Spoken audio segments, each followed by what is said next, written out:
I remember distinctly very well that noong napag-usapan yung 200 billion ang bibigay ng Congress, sinabi ko sa Tagalog, although broken, because I really do not know how to talk well. It's a mixture of Visayan and Tagalog in Davao. Sinabi ko, wag na wag ninyong do not fuck up with this pera because it's really a blood money now needed to keep the nation alive.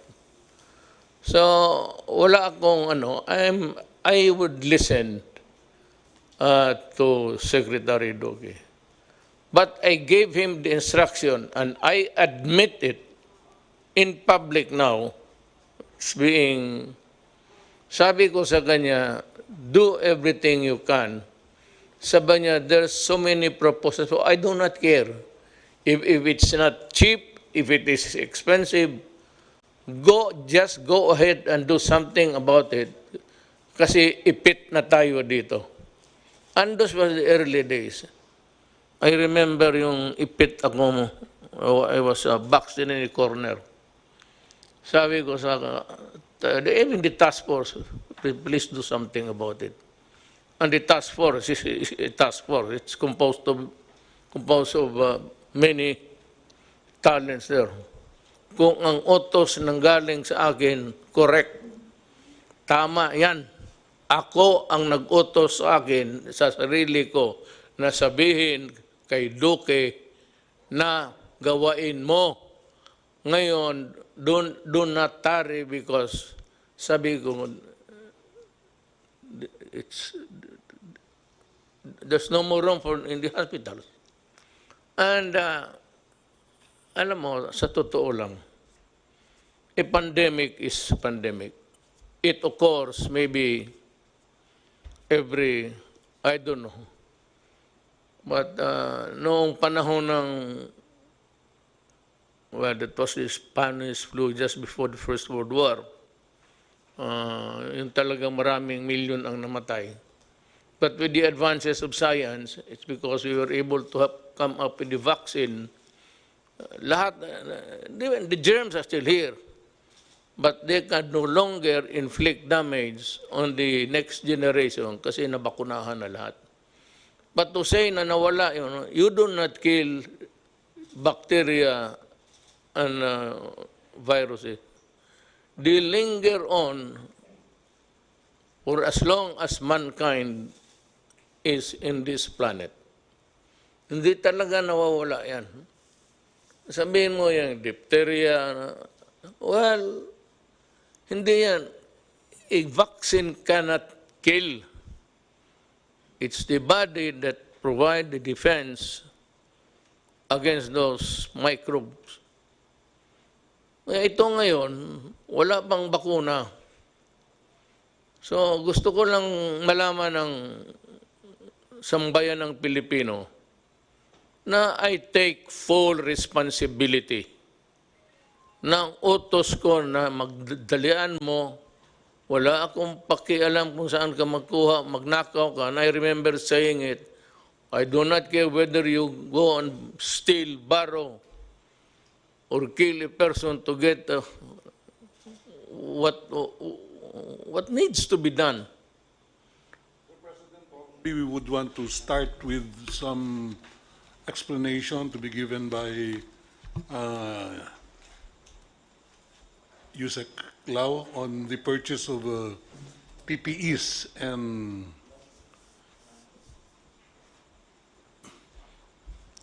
some medical equipment. We have a mannequin there. That is the complete set of the personal protective equipment for a medical personnel to wear. Wala. Who's inside there? A woman? No, mannequin po. Bakit may manikin ako dito? Kulang lang po siya ng ano tawag doon? It lacks the face shield. It's 9-piece item So we start with the most expensive part is the coverall. Yung parang may takip sa ulo. Okay. This is the coverall. It has a blue strip, which is this is one of the marks of a very expensive coverall, protection gear. This is what we call as Ebola level. Ang Ebola level, it can actually stop even air transmissible viruses. Ano siya? It's lightweight and it's non-woven, may heat seal, even the sewn portion is covered to make sure that pag nagkaroon tayo ng spill, air or liquid, hindi papasok sa balat or sa clothing ng mga doctors. So when you go international, lahat sila itong sinusuot. There's only one country who's not wearing this, it's Korea. Korea has the same item but no heat seal. That's why even yung Korea companies that's trying to provide supply sa Philippines, we cannot accept their item because it's not heat sealed. Now, the difference between heat sealed and not, it's almost 200 to 300 pesos. So, mahal kasi. We have a price from DTI. There's one company known as Conweb. They are producing PPEs locally that will start on June this year. So, we will be buying it at 850 kasi local. But the materials will still be imported from China. But this one, pag imported to, at least 1,100. That's the statement of Senator Lacson, yung 1,097. This is one. Kasi this is actually 1,100. So when you say, they say PPE sa DOH, that's just the coverall. Now we have locally made items like this. Yung mga local kasi hindi siya medical grade. Tela ang gamit, fabric. So pag fabric, may tendency yun na papasok yung tubig. So hindi siya protective. It makes you feel secure, but it's not actually medically safe for you to wear. So let me interrupt you. Yes, sir. So do not buy that kind of overall suit. It is a plastic one that would place the health workers, even if there is just an iota of chance na buhay yan. Tama yan. Yun ang binili mo? Yes po, this Tama high yan. grade po. Yes, sir. Tama yan. This Walang problema. There is a standard set by DOH and FDA.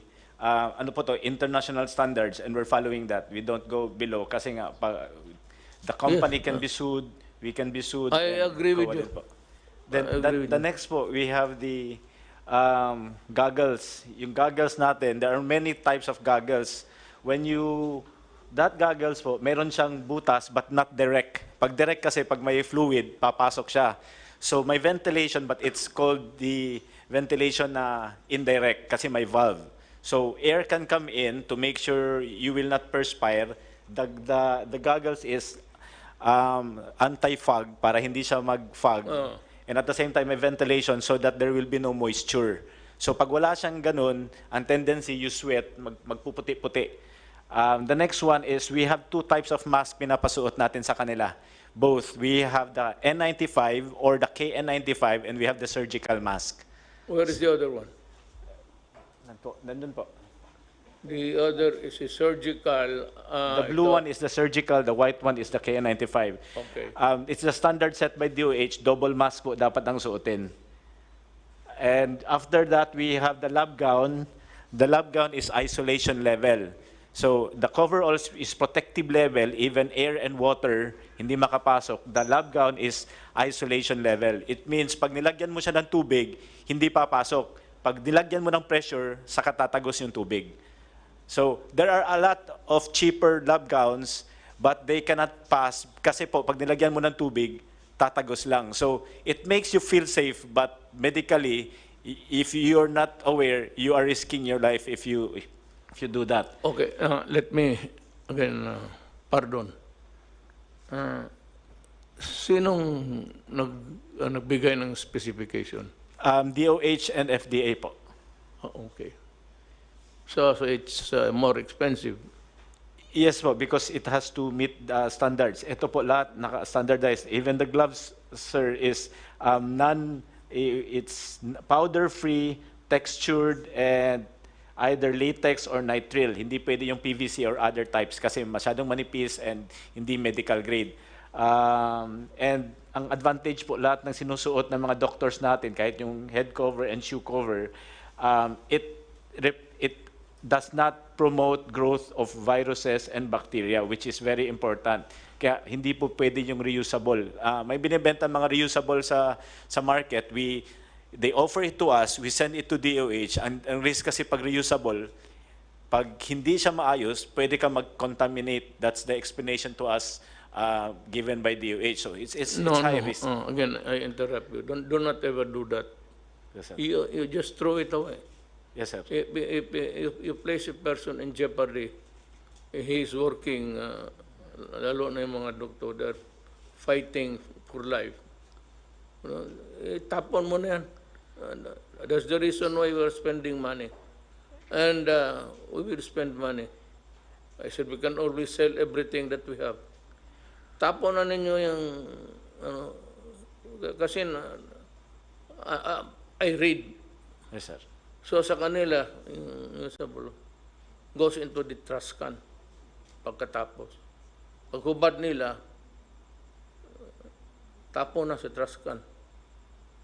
I just would like to provide you feedback that the director of UPPGH, Dr. Gap Legaspi, had expressed to me that they're very, very satisfied with the quality and the level of protection that these PPEs provide their doctors. Kaya yung infection rate daw nila bumaba, Mr. President. So that is the same is true for all of our other hospitals who are now using this personal protective equipment. That's why I'd like to thank USEC Lloyd Lau for really ensuring that our healthcare workers, doctors and nurses are fully protected using the level 4 PPEs as we have specified.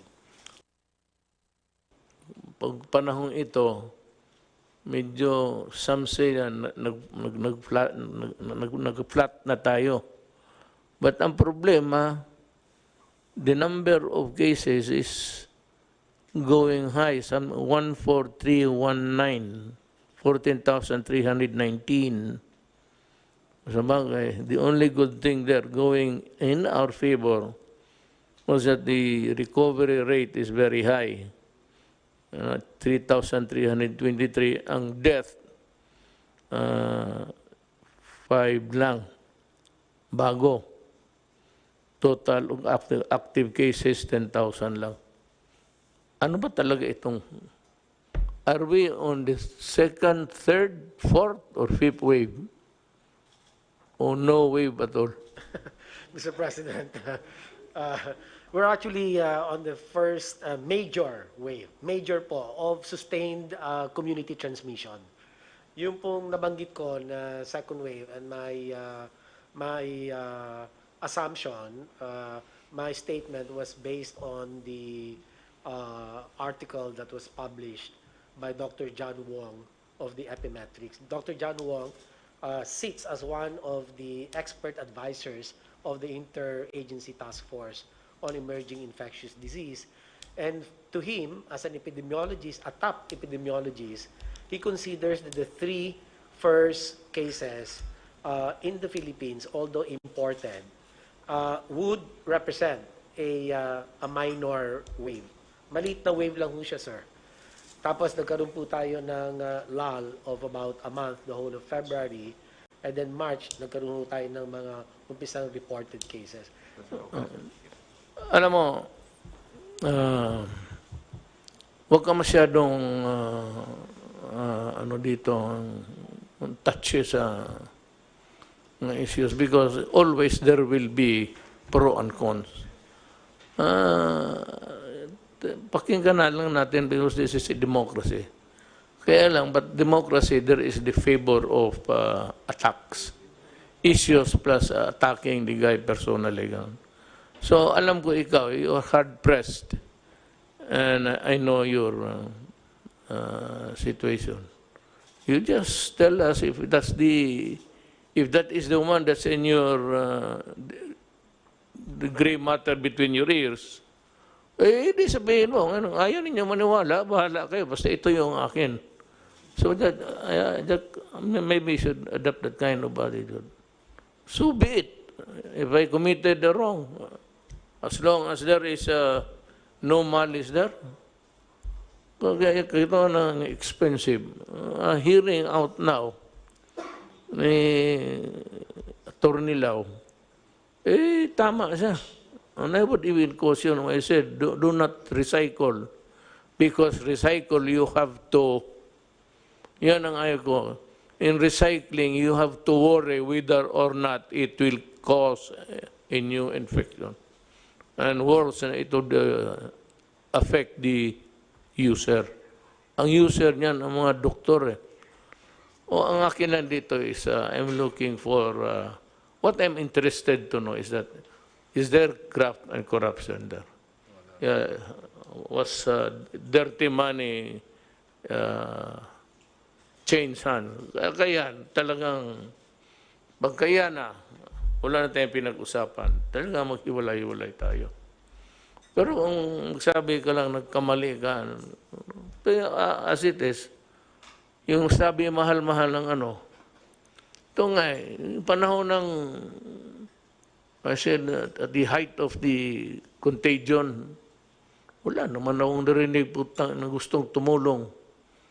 Ngayon sa tayo, sabi, umaabot sa akin, meron dito, meron doon. So, sabi ko, papunta, Sibong, papuntahin mo sila dito at dalhin nila yung produkto. Kaya para tawagin natin ibigay natin sa Interagency Task Force. Wala naman. Let me ask you this very crucial question. I just want to be satisfied, really. Ano itong sinasabi nilang mas mura doon at itong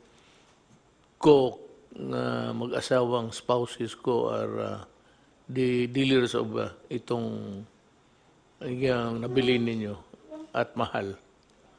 Oh, is there really a price difference there or haka-haka lang nila yan? I do not know these two personalities. Ito pong ko. Somebody might know about this couple. Perhaps, I don't know if Yusek Lloyd. Ito yung nagpabili. Ahente. Yes, Mr. President, they have offered to sell. They are owners of, I think, Omnibus. The company is known as Omnibus. They are A manufacturing company. no, they are the exclusive distributor of Sansure in the trading. Philippines. The first document that we have was a letter from them sent to the Secretary of DBM, Madam Avisado, that was sent to PSDBM. Their offer of the mechanical automated extraction machine is at 4 million pesos.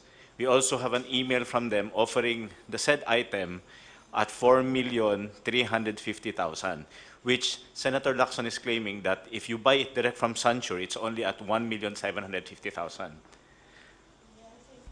As per record, Omnibus Biomedical Systems Incorporated offered it at 4,325,000, and Guidance Management Corporation sold it at 5,274,423.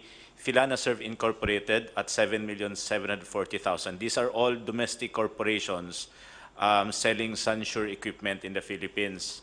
However, during the bid, they did not win because a foreign corporation from Hong Kong-based, which is also an exclusive distributor of Sansure in Hong Kong, sold it to us, yung mga kits. So, natalo po sila sa bidding, kaya hindi sila nanalo. But they are complaining, why are we not respecting their exclusive distributorship? I think it was correct that it reached Sansure Corporation because we were discussing with Ambassador Wang through the Chief of Protocol, Robert Borge, complaining about these issues. The officers from Sansure actually went to the Philippines. I met them last Friday and also yesterday. We met them over lunch sa DBM. And we personally requested that if they sell directly to the Philippines, and they're willing to forego of Omnibus, because they were actually negotiating that since they have relationship with Omnibus, can they use it as distributor, and they are willing to reduce the price. I think Omnibus is willing to reduce the price. But I made a statement, categorical express statement, that we are no longer willing to discuss with Sansure if they go through Omnibus, because they were given a chance before when the government really needed it, and they gave us a very high price and threw the ball to us that you can only deal with us because we're the exclusive distributor in the Philippines. So if we allow them to distribute now at a lower price, we're giving them a reward for what they have done before. Now that we can go direct to Sansure, we suggest that we bypass them, because we can get it cheaper. Second, they should pay for what they have done before. Kasi nagipit tayo, hindi tayo makalipad. Kasi meron tayong mga restrictions and all. They're the only ones who are connected to Sansure, and they're selling it at least not less than double the price. And you cannot get it unless you pass through them. I think the same problem with the private sector. Okay. Anybody else? Anybody would like to? Yes, Secretary Roque. Yes, sir. Ang punto ko lang po, meron tayong existing law against profiteering, defined as taking advantage of a national emergency, and there's also provision in the Bayanihan Act. And I think from what we heard from at least Project ARC, no, this is very serious kasi nga, the only source that we can get these PCR machineries and kit is from Sansure now, and there was really almost an attempt to blackmail us into buying something very expensive. No? And that's why I thought baka meron talagang basis para imbestigahan po itong COCOPOL ng NBI, no, for profiteering and hoarding under the special law on anti-profiteering and under the Bayanihan Act. Thank you po. O sige, we will act accordingly in the course of maybe we'll be able to give a statement to the public latest about 3 days. Nakatambak yung papel ko sa opisina, so that everything will be presented to the public in black and white with the corresponding explanations. And NBI should study the matter very, very carefully. Kasi alam mo, itong mga putang inang negosyanteng to, whether it's really an issue of humanity and the greed, yung hoarding na ano, you cannot, it's part of the business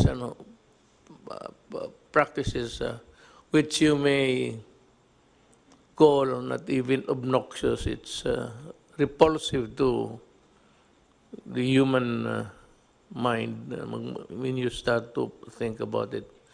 But let's look at it on what it is legally. Sans the maybe yung mga suspicion, whether it is like that. After all, it's not easy to charge a person. I still believe in the,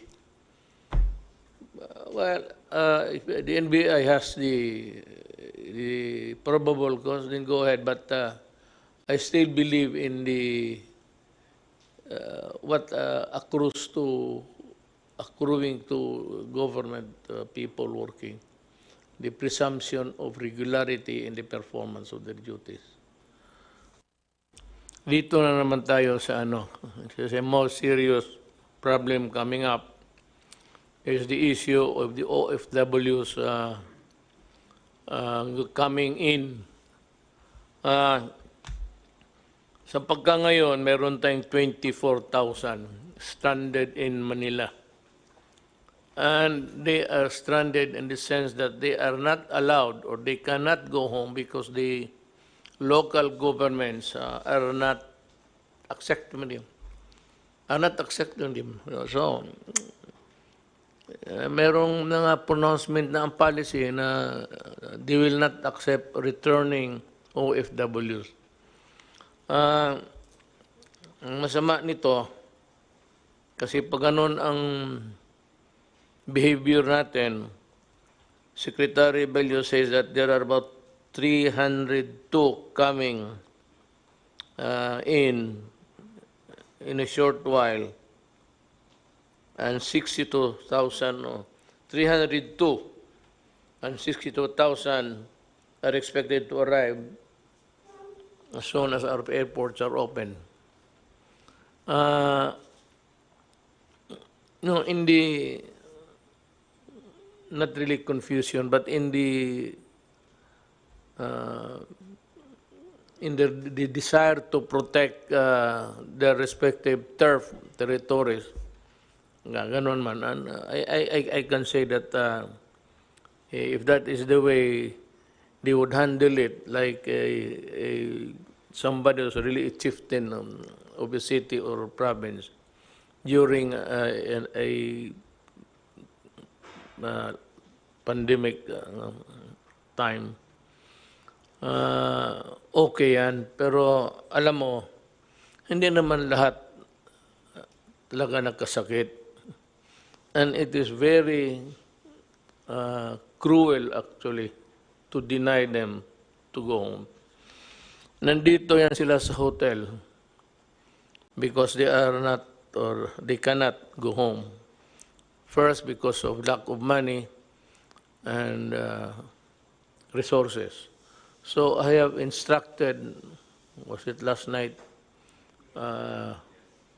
through Secretary Roque, that I am ordering the use of all government assets, whether it's really the air or the sea or the transportation owned by government, that they should be utilized in accepting and probably delivering them to their, if possible, delivering them to their homes, to their families. Na itong coming na 302 is it's a big worry. Now, yung 62 na dadating shortly, pag hindi ninyo tinanggap yan, makagulo tayo ang Pilipinas. Now, let me be very clear. Let me talk about legality para wala tayong sakit ng loob. Nobody but nobody can really stifle the right of whether he is traveling and working outside and coming in, going home. Nagkaroon lang itong temporary an aberration in the movement of people because of the COVID. Ito ang sasabihin ko sa lahat. I said nobody but nobody. And only the national government can impose restrictions on travel, because it is the only agency who can declare that there is an emergency of national interest. The issue is national interest. And that power of declaration is not shared by anybody. It's the national government. Ngayon, may mga syudad na ayaw nilang tanggapin. You know, I'm ordering you to accept them, open the gates of your territories and allow the people and allow the Filipino to travel wherever they want. Yung sequestration ng tao o lockdown should dovetail the national policy. Or better still, as not to confuse the people, you are not allowed to unilaterally declare na ganito, you are closing the entry, the egress and ingress ng tao. Mahirap yan. Magkagulo tayo, kanya-kanya kayong... So, if you want a measure to be implemented in your local government unit, ask permission from the task force. Because, alam mo, it involves many issues. One, in the name of humanity. Two, is the constitutional right. And ito yung pinakamabigat. It is the constitutional right of people to go home, to travel and go home. Do not impede it. Do not obstruct the movement of people because you run the risk of getting sued criminally. Ang agency, because it is the national government who declared there is a national emergency involving a pandemic, an issue of health, that power cannot be shared by anybody else. If you want, as an adjunct of government, maghingi ka ng permiso sa task force. They are the better position really to assess. Kawawa itong 24, so I'm ordering, kasali na yung pera sa, kung may naiwan pa, sa 200 million, gastusin rin ninyo yon para sa pag-uwi ng tao. Because the reason why they are here is connected with the issue of COVID. Nagsiuwian ito, diniport, kasi nga may pandemic involving the entire planet Earth.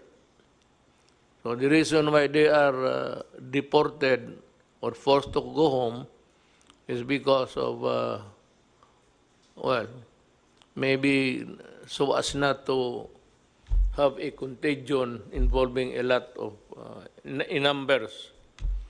To contain it, ito yung mga ating mga kababayan, pinapauwi. Tanggapin natin sila. Sir, yung pong order ninyo na 24,000 OFWs, lahat po yan ay na-test natin using PCR at lahat po yan ay negative.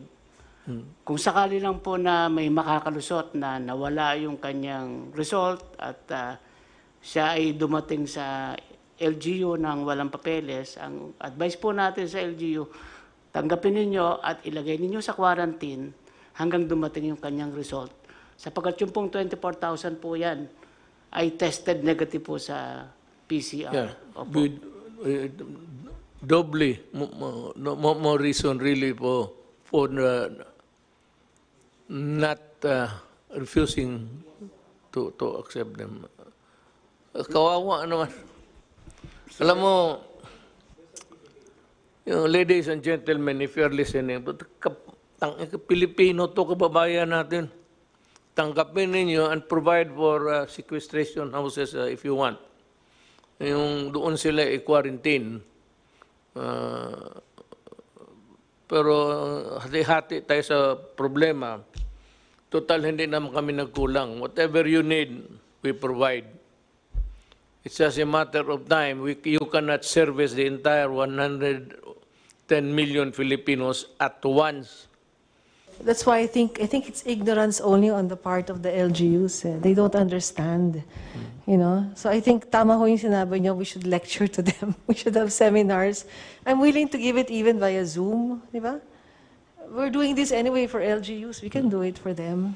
No? We have to educate them. Mr. President, the 4,000 will be home to their own provinces by Thursday. But it behooves upon the DILG to really see to it that everybody is delivered and returned to their homes, sa pamilya nila. Nung panahon ng good time, we were experiencing the benefits of the dollar. It formed a big part of our GDP. GDP is simply income. Ang ibig sabihin ng GDP is income. Noong income na sa bansa natin, malaki because nandito ito mga OFW. Tapos ngayon, hindi natin tanggapin. Oh, what's the fuck? That's final. Mga mahal kong kababayan, ang gobyerno may proseso na pag-modified quarantine, may mga lugar, pati may mga tao na exempted na sila, so they can work. Gaya ng construction, malayo naman sila, hindi man dikit-dikit yan. Pero dahan-dahan yan. Pero ito lang ang pakiusap ko. As I said before, kayong maglabasa na, baski na hindi nga kayo pinapayagan, lumalabas na kayo eh.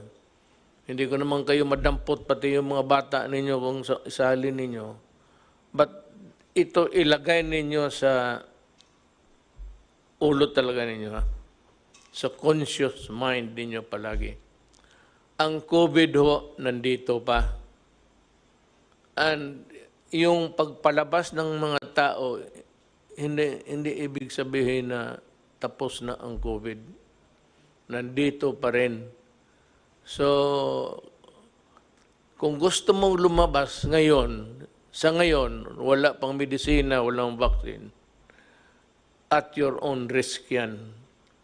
Kung maglabas ka, sabihin mo, wala mang mangyari, magandang antibody ko, gano'n, okay. Pero pagdating sa panahon, at nagdelirium ka na, at ginamit na yung ventilator, yung ventilator is the last chapter sa ospital. May lagnat ka, tapos may oxygen. Pero pag ginamit na yung ventilator na yan, ibig sabihin yan, yun na yung maskara mo papuntang langit o saan. Bantay kayo dyan. Do not be reckless. That's the word. Huwag kayong masyadong pabaya na basta sinabi ko sa inyo, alcohol, hugas kamay, mask. Maglabas kayo, take all precautions para walang sisihan. Gamit ka ng mask, gamit ka. Pag tinamaan ka pa rin, papanahon mo na. At saka, if you're not allowed to go out, especially yung bata, pero malapit na. I think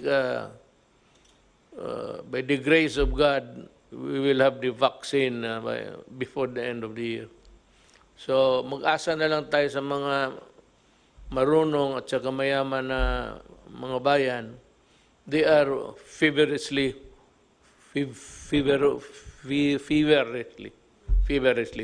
working on it. Pag nandyan na yan, ako na ang magsabi, labas na. Pag hindi ka lumabas, hilain kita sa labas, dito ka. Sige, pasyal na kayo. Kaya may bakuna na yan. Bakuna muna dahil dapat bahala na. But without the vaccine, it's really danger. It spells disaster. So, mask, hugas kamay. Mga bata, wag muna. Yung opening ng classes, that's a very... I will not allow the opening of classes na magdikit-dikit yung mga bata. No? Bahala na hindi na makatapos. For this generation, wala na matapos na doktor pati engineer. Wala. Kasi hindi na wala ng aral. Laro na lang. Unless I am sure that they are really safe. It's useless to be talking about opening of classes. That's probably bad. Para sa akin, bakuna muna. Pag nandiyan ang bakuna, okay na. So, remember that. pati yung mga mayors, governors, kindly remember that they are Filipinos and that there's only one body, the government through the task force, who can make pronouncements about lockdowns, about quarantine, or sequestration of whatever. Mahirap yan. Isa lang ang gobyerno. The national government makes the pronouncement. You just follow. And itong sabi nga ni General Anyo, ito, tinamaan rin ito ng COVID si General. Sabi niya, in 24, on his oath of being a public officer, when you talk about official matters in an official discussion, your word is always under oath. So, sabi ni John Anyo, safe yan. Pag magkamali, may reinfection, then we will act accordingly. But anyway, he's the one who would i-husband niya yung the whole setup. Maraming salamat sa inyong lahat.